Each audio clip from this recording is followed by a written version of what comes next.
What's going on, everybody? Welcome to a very special FRL. I'm your host, Christian Piles, joined eventually by my mainest man, Willie Saylor. He's waiting in line behind none other than Mr. Number One himself. Ranked number one at 2 weights if he wants to be. Richie Figueroa on the line here. And what's up, guys? What's up, man? Hey, I know it's 8 o'clock here, and at Flow Sports, 8 o'clock in the morning is actually insanely early to these people. You're in California, it's 6 o'clock in the morning, so shout out to you for hopping on. No problem.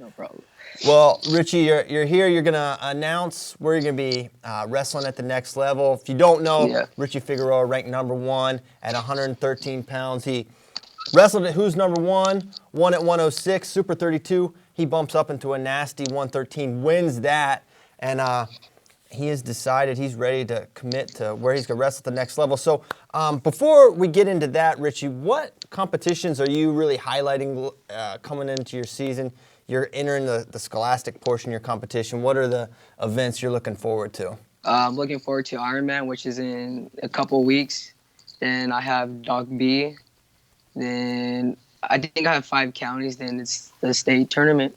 Nice. Well, that's 3 pretty salty, or 4 actually, with 5 counties in there. Mm-hmm. Are you thinking 113 is going to be your weight for the season? No, I'm eventually gonna go what's called 108 or 106. Okay, got it. Yeah. Nice. So just bump up to win. It was just a special occasion for Super 32. All right, so you're a sophomore. Why have you decided now's the time to commit? I felt like in my mind and heart, I've been just going through my head that it was right. I felt right to commit early. I was ready. My family was 100% behind my back, and it's a great program to go to. It's building up. You got the best RTC, got the best club, Sun-Kissed Kids, which they sponsor me. I was able to go to Croatia and win a cadet silver medal. And the coaches are great. You got Coach Zeke Jones, Coach Camille Jelly. Oh, I forgot, my bad. Jamil Kelly, yeah. Aslan Garcia and Coach Nashon Garrett, which are lower weight categories, so that would benefit me and help me train. All right, so cat's out of the bag. Coach Jones, Sun-Kissed Kids. You're gonna be a Sun Devil. Yes. So I'll be a Sun Devil. That's all right. Here we go. He said he's got 2 portions of this. Oh, there it is. There you go. Yeah. All right, forks up. So you're gonna be staying out west. How important was that you would, you're from California, that you would be staying out to that region or that portion of the country?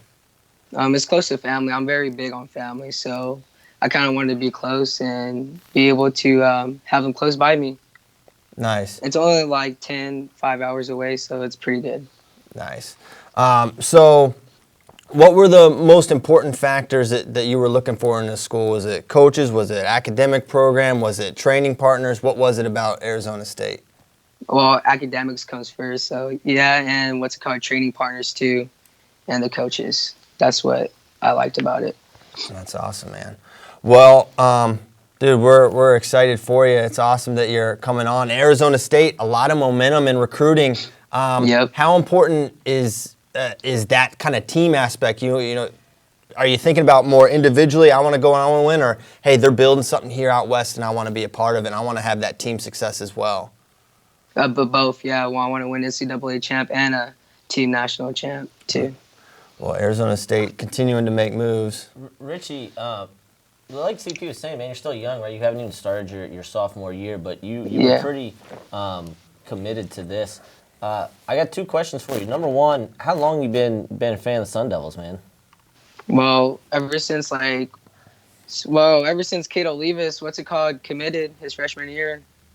And I always been watching Cade, just like the way he wrestled, aggressive, and he inspired me a lot when he went to Tulsa and everything, just to get Trinity Award, and I did that and stuff. So I started liking them whenever since he committed. Ever since Kate Lewis, and you're a Sun-Kissed Kids monster garage thing yourself. And then last thing for me, again, you're a sophomore. Do you think that you can be, a catalyst and obviously you don't have to name names, but you think that you can get some of those 2020 and 2021 kids to join you in Tempe? Yeah, of course, yeah. Very cool, man. Very cool. Well, I know we appreciate you coming on here and doing this. We love letting kids, share their story a little bit and committing live. And that's all I got. Christian, you got any more for him? Dude, that's it. Richie, hey, man, it's 6:05 in Cali, so if you need to go take a quick cat nap before school, we appreciate you coming on, and we will see you at Ironman, if not before. So good luck in your training. Thank you. Folks up. Thanks a lot. See you, Richie. See you, Richie. See ya. All right, there you have it. Richie Figueroa headed to Arizona State, so a little bit of momentum out there. They had Buziello last week, and now they're going to get Richie Figueroa, who's probably almost definitely going to be number one.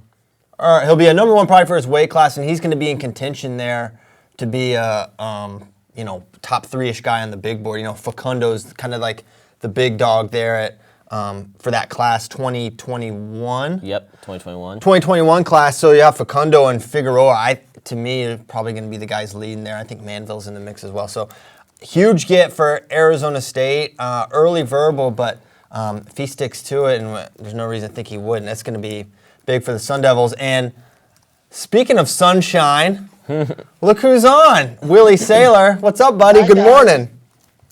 Good news for the Sun Devils. Richie Figs, man, I love that kid, and I love his talent. One thing you think about when it comes to recruiting, especially those younger guys, freshman, sophomore, even junior guys, is character. And Richie Figueroa and his family, off the charts character. He don't play around, doesn't get distracted. Good off the mat as well, and good family. So, you saw the improvements he's made in even just like a year. So I think his future is very bright. Yeah, I don't think you can think anything but that. And you see the mentality he brings to the mat, going after it, wrestles hard. You can't help but expect good things from him moving forward. Kind of be cool if he's probably way too small, but it'd be funny if he tried his hand at 120 at Ironman, just to do something absolutely absurd. When who's number one at 6, Super 32 at 13, and Ironman at 20, but I'm sure that's probably not possible. And he's going down to 106. But still, dare to dream. Ironman, one of the few things he hasn't won, right? But the two guys that beat him at Ironman, he avenged the losses, right? He beat Decatur, who's number 1. He beat Logan Hagan at Super 32. For Richie, it's basically win Ironman and get that Cadet World title, and then he's basically won everything. Then he can just stop wrestling. Just call it a career. Well done. Yeah, so already very accomplished for a sophomore. So that's great. Nice way to start the FRO with big-time commitment. So thanks for Richie for wanting to hop on. But, man, wrestling season in full effect, and I don't know, the way this, as insane as this week is, normally we'll take Tuesday and we'll kind of reflect and talk about what happened, and then Thursday we'll focus on what's coming up. I don't know if we can do that today. I think we got to get to what happened, let's talk about it, but there's way too much going on here. We're not going to be able to cram it all in on a Thursday. Right. So why don't we begin... something that's on my mind a little bit, maybe one of my biggest takeaways is what's up with Nebraska? And we have our Nebraska correspondent here, Willie Saylor, former Nebraska Husker, friend to Brian Snyder. You see Moisey, he doesn't wrestle the one match, and then the other one, he escapes against Menino, really close match. Zay doesn't look good. Red drops 2 matches.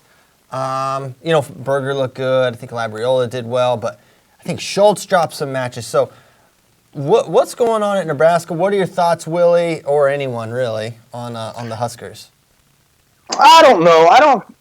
I'm not, I don't like to see them lose. You don't expect to see an All-American Chad Red lose early. Moisey, I thought, was visibly injured. His win was actually kind of gritty. I mean, he had to really grit out that win. Isaiah lost. I don't know. It's early. Is what I have to say. My thing with I'm not panicking. Yeah, no, not panicking, but my thoughts with Chad, who I love, and Isaiah is, okay, Isaiah wasn't a freshman last year, but for kind of, in a lot of ways, it was sort of his freshman year, and that is his first year at Nebraska. I just expect to see a little more, okay, they're going to start climbing the ladder, a couple steps up, and if anything, it was a little bit of just year-over-year regression, which just surprised me.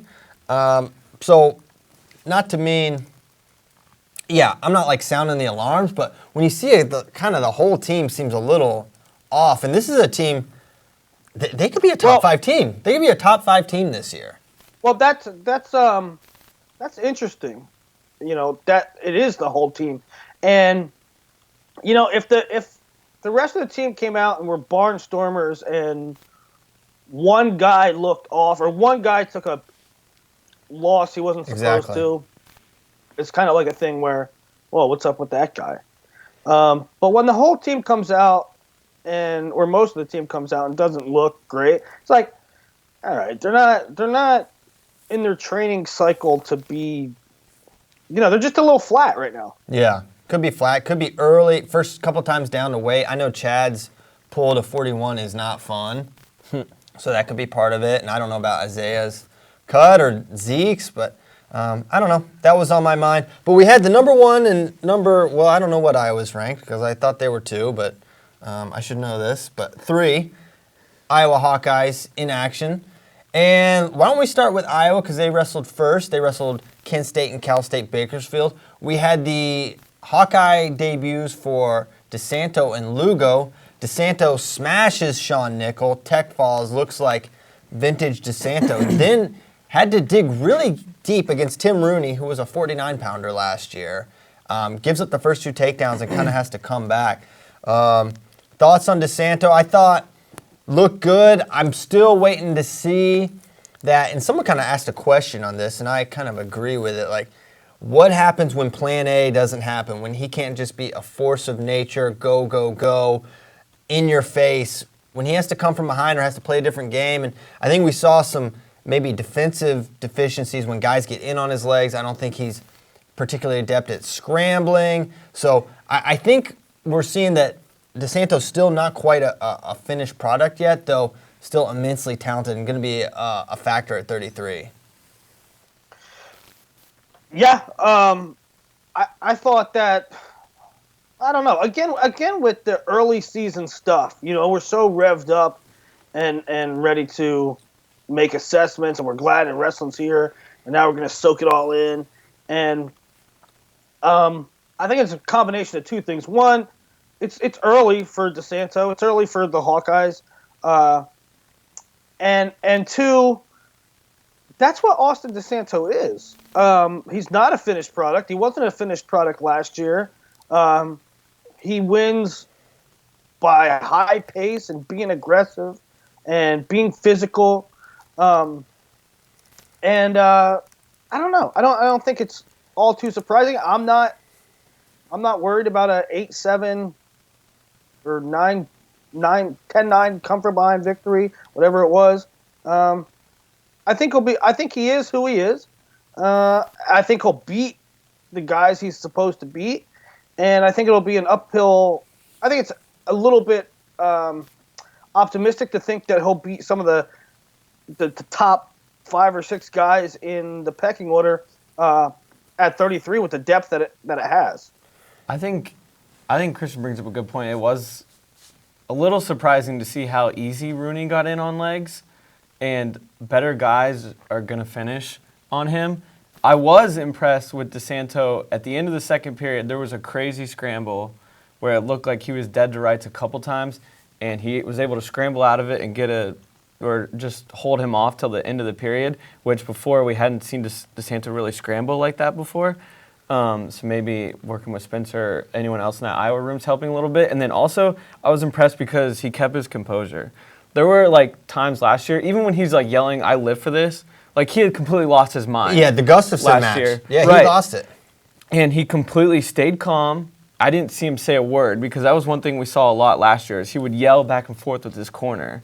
He didn't do that once. He kept his composure. He just kept coming. And I honestly think the score would have been worse. There were a few stoppages late in the second and third period where you could see Rooney was fading and just kind of gave up a quick go behind one time. Mm-hmm. I really think it would have been worse if it weren't for those stoppages. But I was honestly impressed with the way he won that. Yeah, I agree too. What I thought was interesting was that Rooney's first takedown, I think it was his first takedown of the match, was Rooney got in a body lock or upper body position. And DeSanto basically just bailed. And at that point, I'm thinking, all right, Rooney, why don't you just go upper body with him? And in the second or third period, Rooney did, and Austin kept his composure and fought out of that position. I thought that was another bright spot for Austin, making in-match adjustments like that.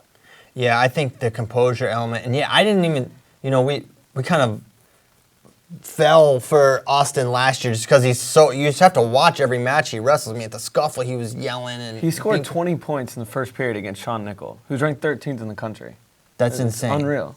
If he has a physical advantage over someone, they cannot sustain his pace and how heavy his hands are. And Sean, you look at Sean, he's bigger, he was stronger, and Rooney big and strong, he was able to stand there. So that's something to kind of like footnote here moving forward, like who's some guys he's going to have a physical advantage with as we look and kind of prognosticate about what DeSanto can be. And Bracky brings up a good point about guys getting in easy on DeSanto. I thought that Russell Rolfing got in way too easy on Pat Lugo, and I don't think One more thing about DeSanto. He gets a head of steam on him, and he almost has tunnel vision. It's like, I'm gonna attack this guy, and that's when guys get in on him, right? Because he's so forward, he forgets his defense. But I think that those coaching staff, I think that I would recognize that, because if you look several times, now it's hard to make a wolf change his colors, right? And it's hard when you're in attack mode to remember this. But I think the coaches have been working on with him, because if you go back and watch several times, DeSanto checks himself and goes like double hands down to the mat, like almost like Ramos or Metcalf used to do, like those double arms down, almost like a mental check. Like, remember to check your legs. Remember to protect your legs. So I think the coaching staff, they know. There's a lot to work with there with DeSanchis. Now, 49, Lugo comes out. It was kind of like him and DeSanto had like reverse matches, because he comes out, gets 2 takedowns early. No problem. You're thinking like, whoa, he could bonus Rolfing, who's been a guy, he's been in matches, he's been in and out of the rankings throughout his career. And then, man, just Rolfing was able to get to legs. He won some scrambles and wins the match late. And, Coach Brands alluded to, a bad weight cut. And, you could kind of see the effects of that. He kind of faded towards the end. And he still gave himself a shot to win the match, but gave up the late takedown to lose and showed some I thought he was a little better scrambler than that, because I have that Sorensen match in my mind from when they dueled at Edinburgh. He won like a really nasty scramble there, but draped over the top, Rolfing was pretty much automatic with his finishes. So, will we get a different Lugo if the weight's under control? He better have it under control Friday against number 1 Matt Kolodzic. I know that much. Kolodzic, another guy who struggled with weight just in his career. I don't know about 49, but thoughts on Lugo are not going to overreact. First time down at 49 in a while, but also it kind of does take a little bit of steam out of I was a little bullish, say he's a title contender maybe. I don't think guys that lose even bad matches to Russell Rolfing could probably win a title. Well, and we've seen Rolfing give guys tough matches, right? Like, I still remember that Bryce Meredith match from 2 years ago at CKLV. But overall, I believe Rolfing was 0-2 last year at NCAAs. He's only qualified once. He's taken losses. So, like, results-wise, you can see Rolfing can wrestle guys tough, but not necessarily pick up those wins. He lost an hour later to Cole Martin. Right. Yeah. So it's like, well, Rolfing is just one of those really tough guys who can sometimes win, sometimes lose. But I think it's obviously a good win for Rolfing, but I think it's also a bad loss for Lugo in terms of where a lot of people had him in the pecking order this year for 149. And then also, who knows? Maybe Rolfing is closer to that, top 15-ish guy than he's been the last couple years, and he's made some jumps. So yeah, I think the Cole Martin loss says no, he's not. Yeah, it's I know. Bad result for Lugo, or matchups. Matchups matter. 100%. Martin's maybe a little better equipped to handle a scrambly guy, or had better head hands, and was able to keep. I didn't even get to watch that match yet, so I can't really tell. But yeah, so a little bit of and logos or. Nomad's been pumping our brakes on Lugo for quite some time. So Hawkeye hater. You are a Hawkeye hater, so him. I have to figure out, is this like your actual take? Is this your Iowa hatred take? I don't know. But either way. Well, it's tough to figure out. He's a tough guy to figure out. I don't know. It's a match in November, I don't think it's indication of anything. I mean, this is a guy that beat Brandon Sorensen. But, I mean, he's yet to AA, right? Right. But on the flip side, the weight is wide open. So, who knows? Yeah, we'll see. We'll definitely see. Kyle Connell needed a wild card for NCAAs, and he made the semis. So, yeah, maybe we'll calm down a little bit. But, no, he's good. All right, so that was the Hawkeyes. Any other Hawkeye thoughts? Caleb Young, man, oh, my word. I know he didn't wrestle, Jason Nolf, but I just loved his pace. I thought he looked really active. I thought he looked big and strong for the weight. I thought the same about Max Murin. Max Murin looked really good. I thought Murin looked big and strong. I thought Young looked big and strong, wrestled hard, a lot of attacks. I don't know what they have there, but they weren't hanging on. I did think some of the Hawkeyes rode a little too much. I'm like, you're getting takedowns at will. Let them up. I thought the biggest one was Wilkie. Now, I've always been a little bit, what is it? Is it bullish? Yeah, I've always been bullish on Wilkie. I've always been a little bit more optimistic. Since on when? Wilkie. This is the first time I've heard a bullish take on Cash Wilkie. I thought that Wilkie could wrestle, Okay. especially when he was at 84. But you didn't think? I thought Wilkie looked really good. I thought he had a diversity of attacks. I thought he went for transitions well. Even on top, I don't know. I thought he looked good. No, I did too. I'm just messing with you. No, I thought he looked good, and Coach Brands kind of alluded to that he's going to be more dynamic and effective because he's not carrying around that extra weight up at like he was at 197. Not like a fat cat. Not like a fat cat, hungry like a wolf. How about Iowa's lineup? Lowest ranked wrestler is Murin at 17th. Yeah, and he's going to end up towards that top 10-12 range probably by the end of it. Who else is low for them? What's Wilkie? Caleb Young's 15, Wilkie's 13. Dang, and you have to figure they're only going to go up. Yeah. So They're Hawkeyes, both freshmen. I think, if here's my thought. You're thinking about Iowa, can they win an NCAA title? I think it's better to see someone like Lugo, who is like, where his ceiling approximately is, see him struggle a little bit, than if Young and Murin and Wilkie kind of looked, and they were just like edging out wins over not guys. That would like kind of be a signal to me, like, because you're going to have points from these guys to contend. So to see them come out dominant and just make you wonder, all right, well, where do these guys fit? I think all in all, Hawkeye fans should feel excited about what they got to see Friday. I think they should too. The one question, and I have confidence that this isn't really a question, but the one question is Kemmer going all the way up. Two things: injuries and going all the way, bumping up 2 weights.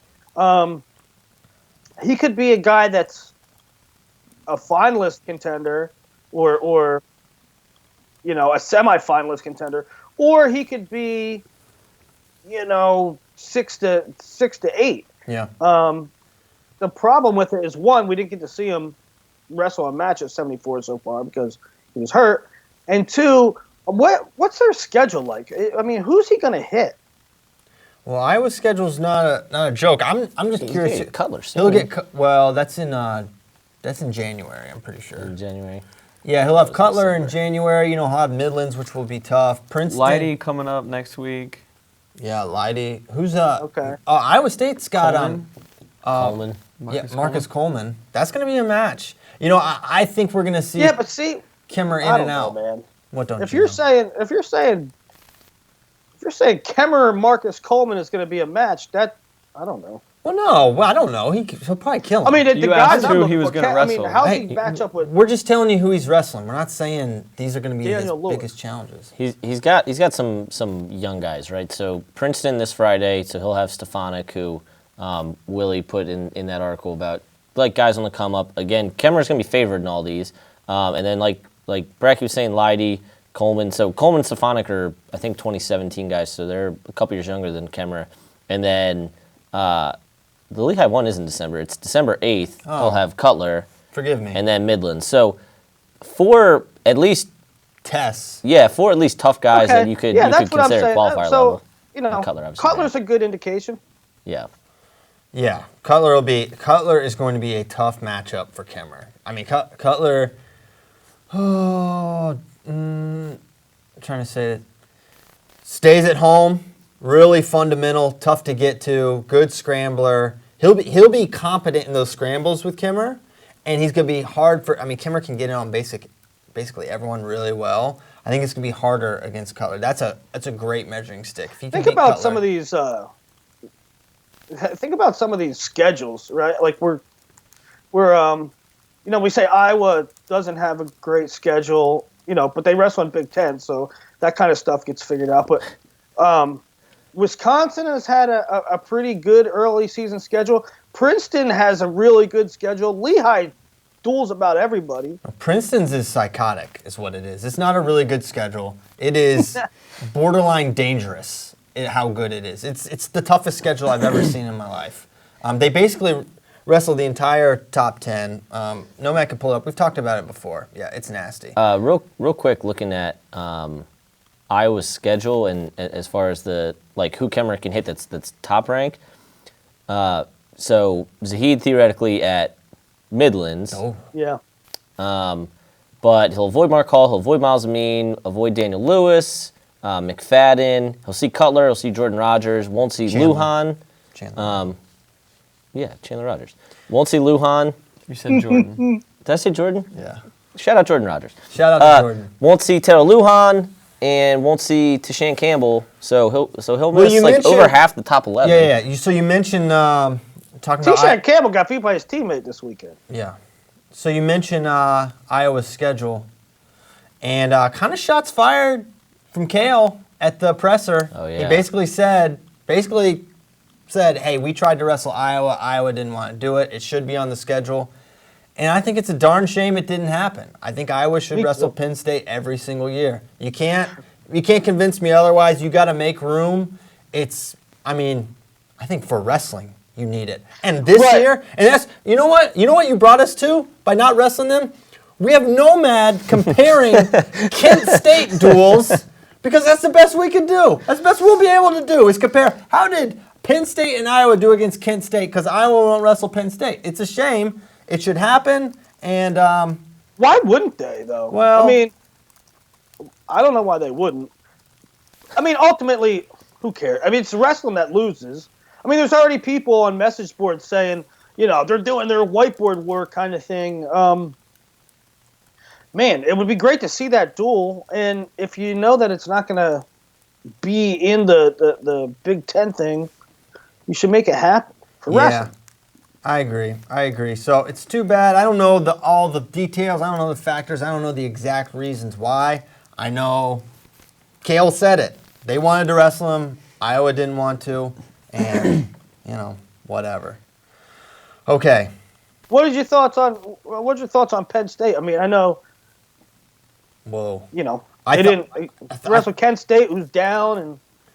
Well, my thought was Kent State did not bring the same level of fight, especially at 33. I think the weight or something, because Rooney gave DeSanto a hard scrap, and I don't think. Yeah, I don't think that was necessarily representative of him. Well, but at the same time, wait, Willie, jeez.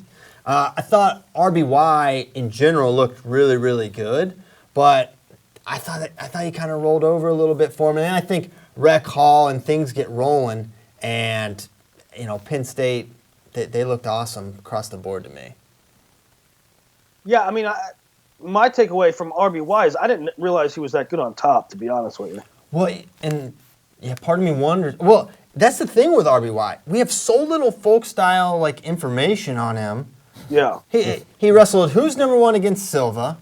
I don't think he ever went to Super 32, to my knowledge. Nope. We saw him at Reno once, I think, and that was pretty much it. So we never really knew. I don't know that he necessarily is. I know he looked really good there. I know he's in a great environment to get really good on top. Yeah, but he had all the signs. He looked dynamic on his feet. He looked like solidly sized for the weight. I think he had to be super excited. Even taken away, like you said, it's been freestyle, but even the inclination to ride, a lot of the guys, especially, I mean, let's say it, West Coast guys that are takedown artists, right? I mean, that's been their MO forever. And freestyle guys, even their inclination to ride is interesting with Roman. And, he's turning almost at will and riding at will like a fifth-year senior. So it's at least interesting. What I gathered from, very briefly talking to Roman a couple times since he's gotten Penn State is he really, not that he wasn't serious in high school, but he really, when he got on campus, maybe it's something switched and he's like, okay, this is a job now. I'm really committing myself, and part of that was his top game, and so it's just interesting to see. I don't necessarily think his top game was that good in high school that what we saw, and again, it was only one match, but I think he has really, and you saw him on Media Day, right? We talked about it last week with Kale's comments about him. He has really taken to that room and is really taking this seriously and wants to be great right away. Yeah, I think he's going to be a factor. A lot of questions, We need to see more to really place him, but I think he's an All-American. Bracky said 50-50 to place. I said over 50% because someone asked. Oh, yeah. I thought, I was right at 50. You were the most, I was low. bullish. And if he continues to do that on top, that's going to change quickly. I remember when we were there at Final X, he looked good just watching him roll around, and you could tell that he was just soaking everything in. Yeah. And guys make jumps in that room. It's undeniable. Yeah, undeniable. So, okay, on the Penn State side, additionally, 25, please send help. I think the help's going to be Brody Teske in the second semester, but we'll see. Anthony Cassar, man, I thought he looked, I know he's not wrestling, Brock Lesnar, but daggone. I just liked how he moved. I loved how big he looked. I think big. He's he's going to be really athletic for this weight, and just look at this weight class. I think he's going to be right there with it. I mean, first of all, his teammate Nick Neville's is ranked number 2 right now at this very instant. Okay, Tanner Hall is out, and I think Cassar would beat Tanner Hall, but Tanner Hall is redshirting, so you don't even factor him in. Sam Stoll, I think that's a tough matchup for if Stoll is not just way too big for Cassar. I think that's a tough matchup for Stoll. I think his speed and ability to struggled with the more athletic, smaller heavyweights that he just doesn't get into Greco matches with. Right, exactly right. And number 3, Derek White. Number 4, Yusuf Hamida. 5, Jordan Wood. Derek White would be a fun match because those guys can move. Yes, they're both 84s. Right, yeah. That located the weight room and never left. So I don't know. Maybe I went crazy. I said that Cassar looks like a NCAA finalist to me. Now when Gable comes out, it makes it much harder, and it's not 100% that he is. Although it's just my prediction that Gable will come out eventually. Hopefully this weekend against Derek White. But yeah, I think he has finalist potential. I don't know if that's crazy or not, considering he's never even been the starter. No, I don't think it's crazy at all, and I'm still very curious. So, Kel talked about the surgery on Media Day. I'm still very curious. Are we going to see Nick Neville's at all this year? I think there's a reason that Seth Seth Neville's, his younger brother, is gray shirting and is not on the roster, and it has to be that one of Kassar or Nick is going to try to get a 6th year. Well, now the years are flying by. It's 2018-19 season. What is Kassar? What would he be really year-wise? I have no idea at this point. I know. I thought about it yesterday or 2 days ago. I'm like, in this day and age, we should know these things, but we can't, and we don't know about the medical. No. I don't know what's going to happen. All right. So he graduated high school in 2014. Got it. So 15, 16, 17, 18, 19. So this would only be his 5th. Right. So both he and Nick Neville's were brought in the 2014 class. Mm-hmm. So Kassar was brought in to wrestle 41. And Kassar has 100% missed an entire season.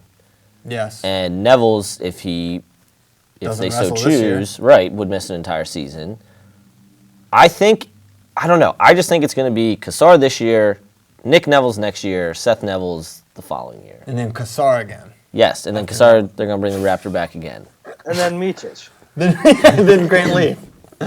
Grant Leaf will bring it home. He'll finish his career at Penn State. Krivas got another one, right? Krivas? Wasn't it Krivas? Did he even miss a year? He didn't even miss a year. Who am I thinking of? Krivas? Somebody. Johnny Sebastian got another year. Yeah, Sebastian got another year.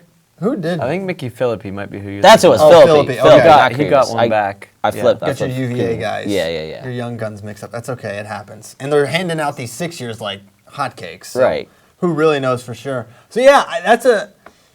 Nomad's been talking about this like Seth Neville's gray shirt, the whole thing, how it's going to work, and it makes sense if Kassar finishes up his career now, then Neville's, then the other Neville's. Just seems odd, right? Like, yeah. Why would you not AJ have Neville's him? comes from Fresno State. Well, no, he's gonna play linebacker, right, for Penn State, and then Jan Johnson's gonna get hurt as the starter for Penn State. Micah Parsons. There's like a story every single year about a football player that wants to wrestle for Penn State. Hey, it gets overlooked because Penn State, the rest of the lineup is good, but they're okay. So one thing's answered with Bravo Young and 33. 33 is set, right? Yeah. Yep. But 25 is a disaster. It is for now. I mean, they've got help there waiting in the wings. They're gonna send Brody to opens, and I don't know what the Gavin situation is necessarily, but I personally believe they're gonna roll Brody out this year, just because I think they'll see the need for the points. But if the opens thing is not going well, then maybe they won't and say, okay, we just won't be great at this weight, and we'll save Brody. So the Keystone Classic, we can't see red shirts. It's not like a true open. Right. They have to compete It's a attached. classic. It's like one of those 15 deals. Exactly, it's classic. Classics. We always know classics, no red shirts. I don't know how soon we're going to see Teskey. I heard he's got a knee thing going on. I don't know how serious it is, but if they're not going to Keystone this week, then it wouldn't be until the following week anyway. So, I mean, let's not point. I mean, it sounds like the Gavin thing has sailed. Teskey sounds dinged up, right? yeah. Yes. And so, I think Teskey came out. He was this sort of like Iowa-style workman-like, high-paced thing. But I think in Penn State's room, he has I think it's a good transition for him. The question: do they need him? Right? Yeah. Do they need him? Two. My thing is this: if it wasn't for the construction of the weight, I don't think you consider it. But you just look at this man. Milhoff 6, Hayes 7, Fowles 8. If he's coming along, if he has a nice scuffle showing, I think you say, man, let's go. And also something that I think Nomad's mentioned, or I think we all have, is I don't know what the Gavin thing, but someone needs to wrestle now to make room, to make all this work. I guess with Adam not coming, maybe it's not going to be as thick there as we thought. But still, the thought was just to fit all these guys in, someone's going to have to go right away. Well, and so getting back to Gavin and Busiello, if they're out of the picture and you look at some of the guys who they're going after, right? Robbie Howard was just on campus. Is he going to go there? I don't know. He's still got a bunch more visits to make. But now you're looking at a situation where they're not going to need Teskey this year. They're going to win. So if they don't need Teskey this year, I'm still confident they're going to win by 30. If they don't need Teskey this year, then they are though. Huh? They're going to win by 30? But they're going to win. It's going to be wrapped up very, very. It's going to be wrapped up after the first session. It's going to be wrapped up after. I don't know why you guys are acting like. I've said this before on the show. I know, and I hate it every time, and I'm going to check you every time. Okay. Well, I know, but do you disagree? It's going to come down to Cash Wilkie and Shakur Rashid in the NCAA Finals, in my opinion. The winner of that match will determine the champion. That's been my prediction since day one. Just kidding. All right, finish your thought, no man. Oh, just then it actually kind of, again, like Penn State, everything works out all the time for them, that they could get 33, right? That's a 2020, whether it's Robbie or somebody else, and then slowly work Roman up, work Bergie up, if the thing is Contesky make 25 for life, and it'll work out again, and they'll just continue the role. You think about it, Christian makes a good point in that 125 isn't insanely deep, and there's a lot of beatable guys. But on the flip side, if you do wait a year, and this goes for any red-shirting 125, there's an odd number of seniors: Bresser, Zeke Moisey, Milhoff, Foz, Sean Russell. Half the top 10 are gone. Yeah, you're losing a lot, and where's the influx of guys? Now, a guy that's ranked 13th right now that's going to be a top 5 fixture, I believe, is Pat Glory, so it's a little misleading. But, where's the influx of talent coming? Who's coming in? Who's coming in? Because Soriano's not at this weight, we don't think, anymore. Daton's up at 33. Also, would you be terribly surprised if Glory went up to 33 at some point? Not at all. I think he's pretty big. Right? Yeah. I think he's got the frame to do it. I wouldn't, though. I tell you what, I wouldn't. I wouldn't either. I wouldn't go up there. Oh, yeah, competition the weight, sure. Don't you give Pat any ideas. You tell him 25. Joe Dubuque might yell at you. All right. Old Popeye arms. All right, so that's Penn State. They had a lot of pins. They had very silly walkout music. It's all fun. Jason Dolph came out to Trick Daddy. Sure, that was I know that was one that made me laugh the hardest. My brain actually broke. I love Shakur Rashid Pretty Boy swag. That was awesome. Yeah, that was pretty bad. And what did Hall came out to? Ballroom Blitz, right? Yeah, Ballroom Blitz. Yep. That was so silly. They're silly. They're silly and they're really. Kassar had the swag with his walkout. Soldier Boy, yeah. But like how he was walking out, he's fixing his straps. I wonder if he's gonna come. Man, if I look like that, I'd be like pulling the straps down the whole time. Kidding me? And then they were like, oh, let's all do each other's moves for clearing. I'm gonna do kind of like a Chenzo thing. Oh, no, if I'm gonna do. Nickel did a Winn-Dixie. Hall Duck. Yeah, Nickel did a Winn-Dixie. It's like we're all gonna be each other for Halloween this year. Oh, I like that. It was a late Halloween celebration. Yeah. Christian was you, no man. I was you. I were you. Yes. He did not. He did not like that, by the way. Any other results from around the country that had you interested? Tucker beat Vito at Binghamton Open. I think that's really interesting. Mm-hmm. But here's what I say. Tucker has a style that can beat Vito, but they're going to enter a tough tournament together, and if they don't hit each other, I think Vito will outplace him, so it's going to get tough. Or do they use this as a way to say, like, okay, Vito, because master plan, it would be ideal if Vito could go 25 effectively, and then you get Tucker in, and then your whole team's much tougher. Except there's no Ben Darmstadt, which is a tragedy in my opinion. Hey, Ben Honus won the John Cluse Binghamton Open. John Cluse, Billy Baldwin Binghamton Open, as I will rename it unofficially. Any others? Micah beat Sasso. Close. That was 9-7. a very good They match. said it was good. They said it was a really good match. I love. Hey, shout out to Utah Valley. Dude, they're scrapping. Valley. Those guys go hard. Picked up a couple big wins over Nebraska, and then handled Rutgers. They did. I mean, there were, and all that was a bunch of coin flippish matches, and Utah Valley they just made it happen. They just went UVU's way. They won the matches. It was like they made it go their way. I have a lot of respect for them. Their best wrestlers out this year, Taylor Lamont. Like Demetrius Romero's tough. They have a lot of guys that are Kimball like Bastion's good. Matt Finley's tough as heck. Matt Finley's good. He was a Fargo champion. Remember is it him that beat Zaccaro? Crazy match, and then he goes on his Mormon mission for a couple years, so he's kind of out of sight, out of mind, but he's back. The Orndorff brothers are a good way to close it out. Yes. Yeah. They have, like, really very few holes. Grant Lamont's not bad. He beat John Van Brill. I thought they looked really good. I love that. That's a really solid program, so shout out to them. And you know what? They have Durbin Lauren redshirting as well. Yeah. Durbin Lauren just beat somebody good. In an open tournament, but so they have what they have this year, and then they have Lamont and Durbin Lauren coming back. Yeah, shout out Greg Williams. Good job there. Making UVU tough. That's just going to be not a fun All right, we got to get but to it. Hey, what about Gable and Hall? Any takeaways from that? Just one last thing.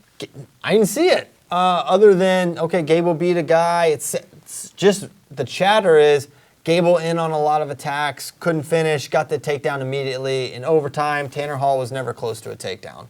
It's a little interesting because he teched him twice in freestyle, and you would think, it was takedowns. So takedowns are takedowns for the most part. I don't know what the difference is. I think he gutted him, actually. Yeah. But how many times? I think 4. But there goes the thing about the step-out rule. Is that the step-out rule, it's not just, a takedown in freestyle is a takedown in folk style.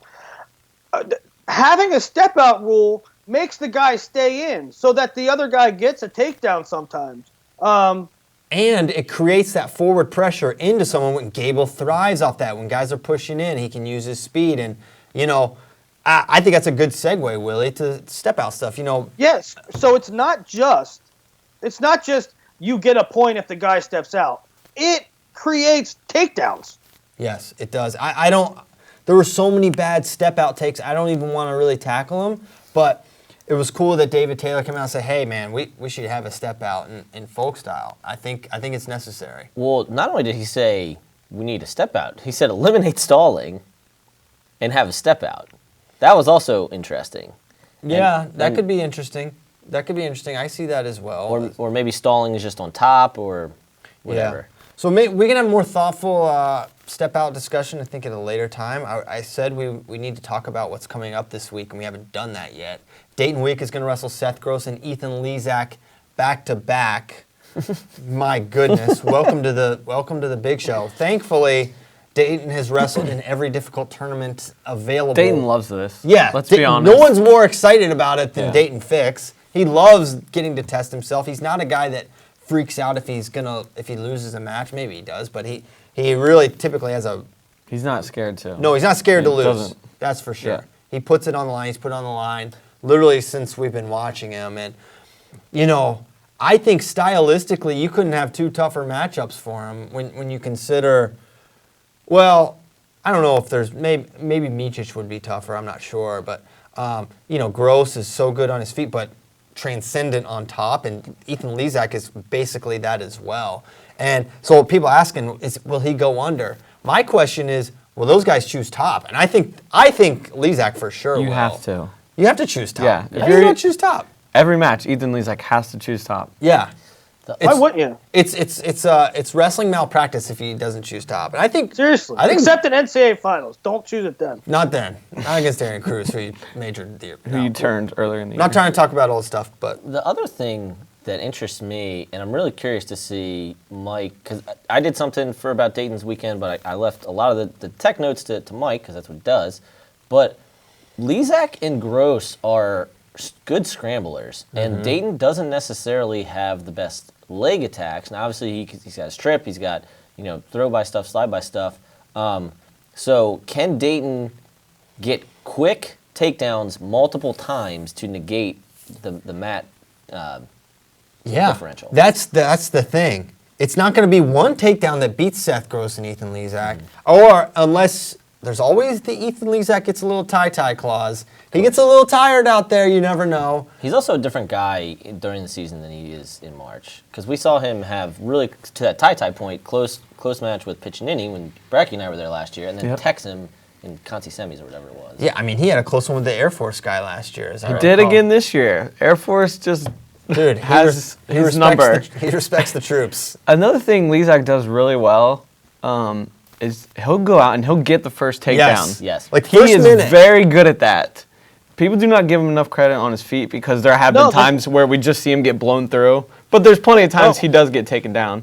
But he went out, got the first takedown on Gilman. When Suriano was at Penn State, he got a last takedown on him. Yeah. And rode him. He goes out and gets it a lot. And when he gets to his lock, he's probably one of the best finishers in the country. He's got such long arms. He's amazing at like being extended, pulling it up. It's almost like a Gilman Iowa style thing, the way he can finish. So yeah, I think two really tough matchups. I don't know if we get into our predictions yet. I'm not ready to. I'm not ready. I'm not going to be here on Thursday because I'll be traveling to Princeton. All right, Iowa. so give us yours right now. I don't see. Wait, I'm not going to be here. What are we going to do Thursday? What are you doing? I'm going to Michigan. Whatever. Oh, crap.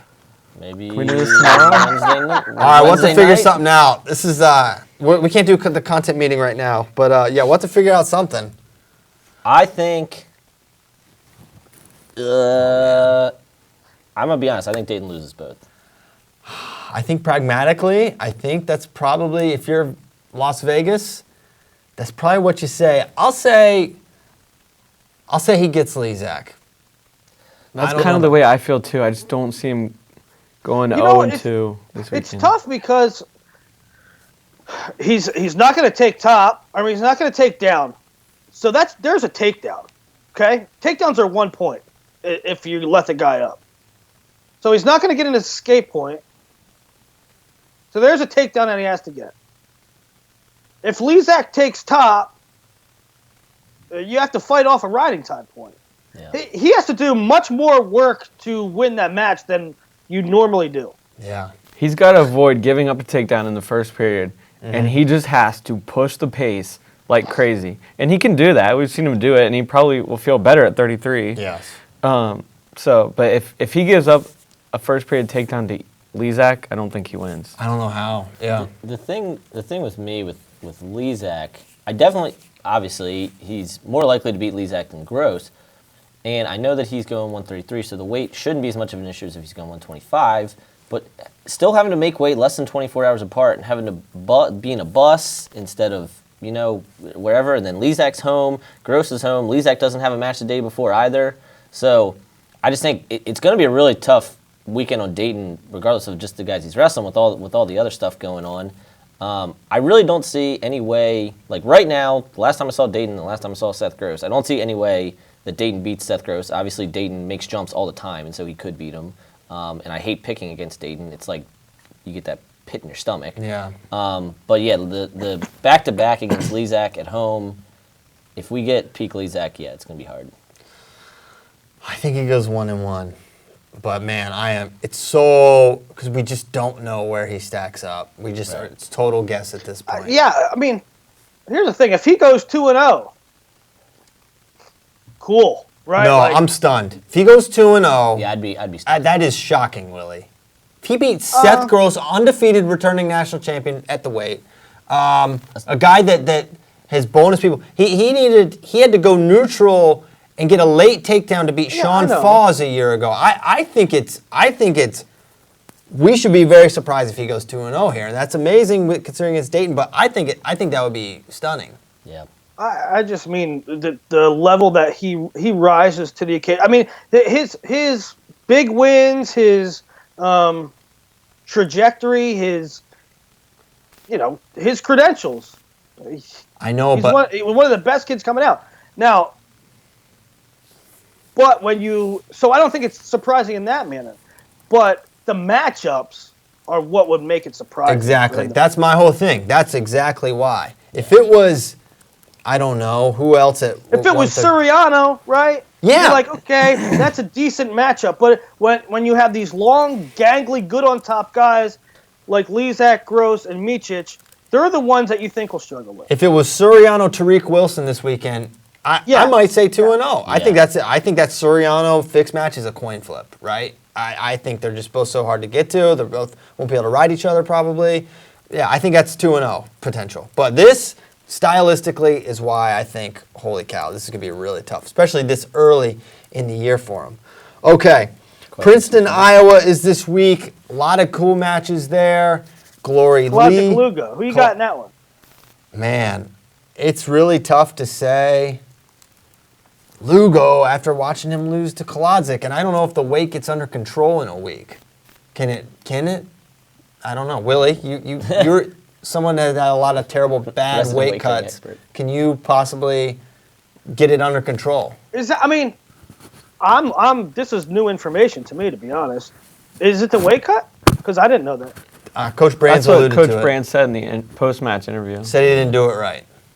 Okay. I don't think he's. I would imagine it's that. I would imagine that if Lugo didn't do it right, and not Lugo. It's a tough pull for him because he's not that big. Do you think he cut from more than 0.15% body weight? That's too. You think he was over 2.2 pounds over?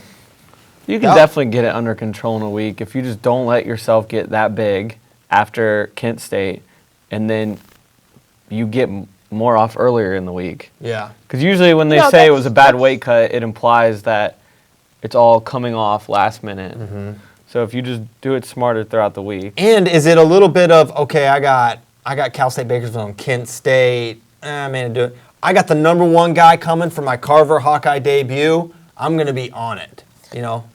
Okay. It's a good thing maybe, right? Yeah. It's a good thing that he cut weight wrong in his first weekend and he lost. Because now I'm not taking shortcuts. I'm not cutting last minute. I'm doing it right. Yeah. So here's I'm writing a Princeton, Iowa article, and one of the things I'm trying to figure out, we were trying to figure this out yesterday, when is the last time a visiting number one lost at Carver Hawkeye? So, like, I'm ranked number one, I'm going in Carver Hawkeye, I wrestle Bracky, Bracky beats me. When is the last time that's happened? We can't with Jordan Oliver, right? Jordan Oliver, yeah. That's a really interesting wrinkle for me, considering that Lugo is beating Kolodzik, both folk and free. Now, last year, Kolodzik was winning in Midlands, and then Lugo got the whip over the cow catcher to finish it. So, and Lugo's had Kolodzik's had a lot of time to think about it. He's ranked number one right now. I don't know. He's thought about it. Okay, so that's that one. Brucky Warner is going to be really good. If we see it. I think they save him. I think they're saving Warner for this one. I think they're going to need. They're not going to need him to win it, but how about them probably keeping him back from Connell, and then Connell not wrestling and not even being close to 100%. Dude, Connell is They should not have wrestled him. Dude, he did not look right. Yeah, guys. I can't believe he won it. Yeah, someone's like, he's ducking guys. Like, watch that Cal State Bakersfield match and tell me Kyle Connell's ducking anyone. He shouldn't have been in that match, period. Right. No, yeah. Dude can't. He was immediate. As soon as the whistle started, he had one arm against his body. He shouldn't have been wrestling. Yeah. Yeah. So, he needs to get healthy. Get healthy, Kyle Connell. You're the man. All right. Michigan. So you think we see Brucky and Stoll? What? You think we see Warner and Stoll in the lineup? Oh, Stoll, yes. I think Stoll, yeah. Warner, I'm still. I think we see Warner. I do. I think we see Kemmer. Maybe not. Maybe not. But the thing is with Kemmer and his situation, it's not changing. Yeah. He's going to be like this all year. Mm-hmm. It's not like give it time, he'll be better. It's just. You think he'll be on a pitch count though? Maybe. I don't know. Was Marinelli last year? He didn't miss Not much. after the Rutgers duel. He started the Rutgers duel and then didn't. I don't think sat out the rest of the year. Right. He missed the first 3 or 4. But he wrestled Midlands. Yeah. Yeah. So I think it'll be probably just like that. Okay. I don't know if we can do Q's from F's. No questions from friends. That's what I put in the thing. Pick a couple Q's from F's. All right. What, you got a meeting to go to or something? Yeah, I do. Sensitivity training? It's management training. It is sensitivity training. No. Let's knock him out. All right. This is a big one. Anthony Robles broke the pull-up record at MetLife in front of 50,000 people. The FRL guys said they could combine pull-ups and beat the record. Well, we asked if we could. We did not commit to it. I think we could. Would the added pressure of performing this feat in front of 50,000 people help or hinder the FRL guys? Help. It would help me. I think it would help. I would feed off the crowd. I ain't backing They might down. boo Nomad. I'd be worried. I'd be like, I 3 more. Whatever I think I can do, I gotta do 3, 4 more. Yeah. I think they'd boo Willie the most. They would boo Why would Will. they boo me? I don't know. You were probably because you gave him all the bird. Double Freedom Rockets. You On went my walkout. double barrel. Ben Askren called me out, says he doesn't believe I can do 30. Well, I hope I can prove him wrong. I believe that I can. All right. I think this is, I like Jake Intrater. He said, hi, still not a fake name. Also have not committed insider training. I wanted to ask this question because what a faithful listener. We both accuse him of having a fake name and being involved with Enron, and he keeps asking questions. He asks, so I feel like I have to read it. What is Shakur's NCAA ceiling? Is there anyone but Myanmar he can't beat? Is PSU better than last year? Shakur's ceiling, I think that's about right. I think everyone sub Miles is within his grasp. I'm not going to say Miles is out of reach, though Miles is, I would say 80-20, Miles over Shakur. Is Penn State better than last year? No. I don't know if they're better. I just think there's more field separation. There's no Ohio State putting up 135 points and being second. Means. Well, I don't know what I he means. He says, is PSU better than last year? Now they could beat the field. I think it's, would this year's Penn State team beat last year's? I don't think so. Probably not. You had Zane. Right. You replace Zane with Jared Verclairn or Brady Berge. Yeah. Yeah, no, I would pick. But you I would replaced pick last year's team. Although this year's 33. team might be able to score about as much points or more. 33 is an upgrade. 33 is an upgrade. So it'll depend. If Roman round to 12s, which would be a respectable result, that's only like 2.5 points, and you're not making up that with Verclairn or Berge and Roman. Hey, Sean Warner asked a question. We should ask him a question. Hey, yeah. Quid pro quo, Sean. Yeah. You tell us if your boy's wrestling, and maybe we'll answer. No, we'll ask it. Sean Warner, father of Jacob Warner, who was earlier discussed. Any chance riding time changes? Maybe go 1 point riding after 1 minute, then stand back on their feet and reset riding clock. No back point score. That would initiate more offense. I do think there should be something. I don't like riding time all that much. I think you should have think about this. This occurred to me as I read Sean's question. What if, to get your riding time point, you had to have 1 swipe at least? At least 1 swipe. You don't have to have 2. You don't have to have near fall, but at least get a count. If you get a 1, okay. That means you at least tried to turn him, right? At some point you got 1 swipe, okay, that activates your riding time. Because that would encourage turning, not just riding to ride. I like I don't like riding time and I don't like Mad Wrestling. But if we're going to have it, I like the idea of I take you down, I ride for a minute, at exactly a minute, blown dead, back up on their feet, you get the point is yours for the whole rest of the match. It can't go down. The other person has to ride you for a minute, no matter what, anyway, to get theirs. Well, then they could have flat. They could both have a minute of riding time and they both just get a point. Mm-hmm. Don't like that, I don't think. I don't know if that solves the problem. Maybe I don't know. Maybe it's good.